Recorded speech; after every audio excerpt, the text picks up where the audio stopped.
Bien, en este ejercicio tenemos una lámina de vidrio sumergida en agua. Notan el índice de refracción del agua y el de la lámina de vidrio.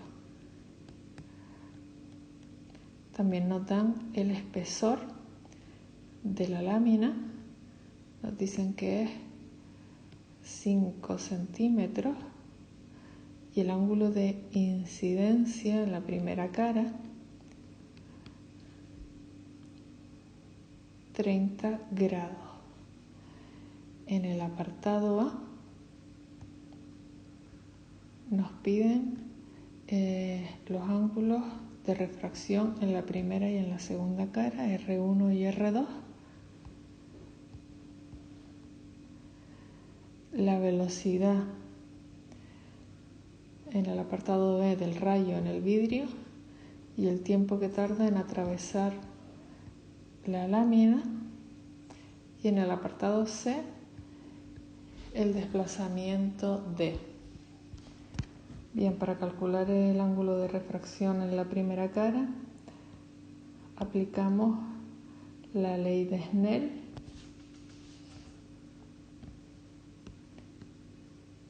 El índice de refracción en el agua por el seno del ángulo de incidencia es el índice de refracción en el vidrio por el seno del ángulo de refracción.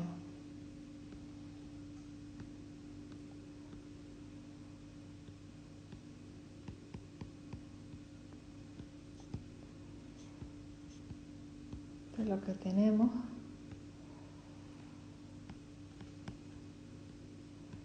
Este resultado.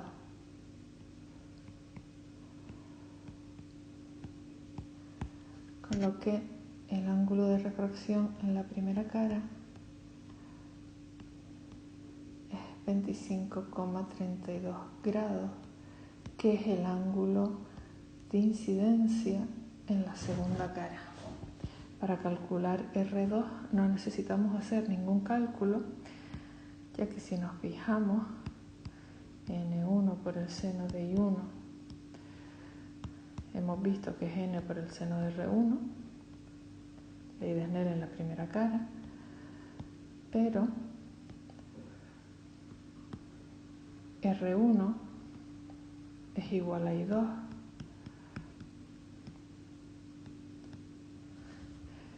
y si aplicamos la ley de Snell en la segunda cara, el índice de refracción del vidrio por I2 es igual al índice de refracción del agua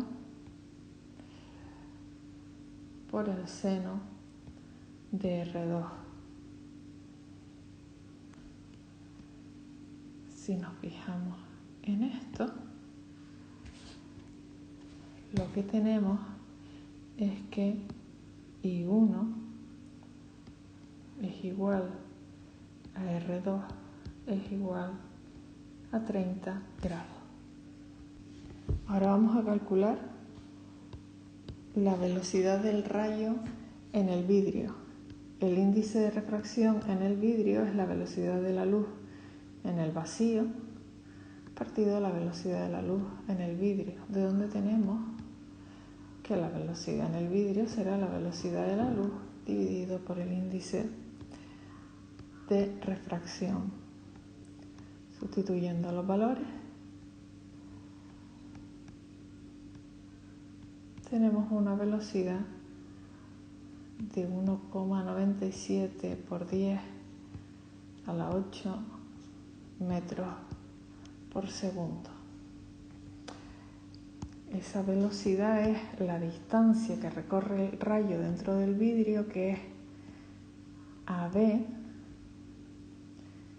dividido por el tiempo.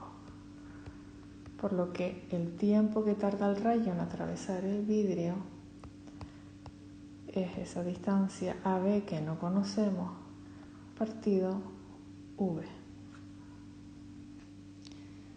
Si nos fijamos en el dibujo, podemos ver que cada cateto, que sería E, es igual a la hipotenusa, que es AB, por el coseno del ángulo comprendido entre ese cateto y la hipotenusa, que es R1. Es decir,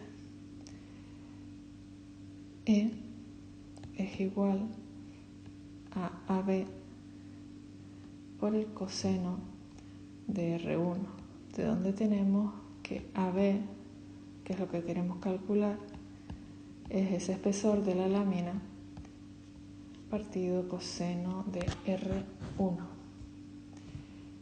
Es decir, esa distancia AB es igual a 5 partido por el coseno de R1. Lo tenemos aquí, lo calculamos en el apartado A, que es 25,32.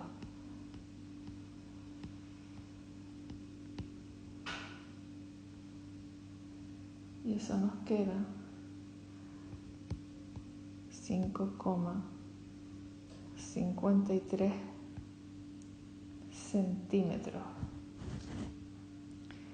de donde tenemos que el tiempo es esa distancia AB que tenemos que pasar a metros, es decir, 5,53 por 10 elevado a menos 2, dividido la velocidad, que es 1,97 por 10 elevado a 8. Eso nos da un tiempo de 2,81 por 10 elevado a menos 10 segundos. En el apartado C se nos pregunta cuánto vale D, que es el desplazamiento lateral.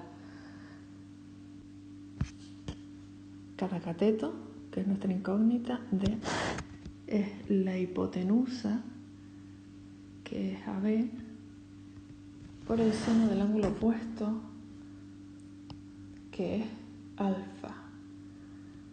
D es AB por el seno de alfa. Y si nos fijamos en el dibujo, alfa es el ángulo de incidencia y 1.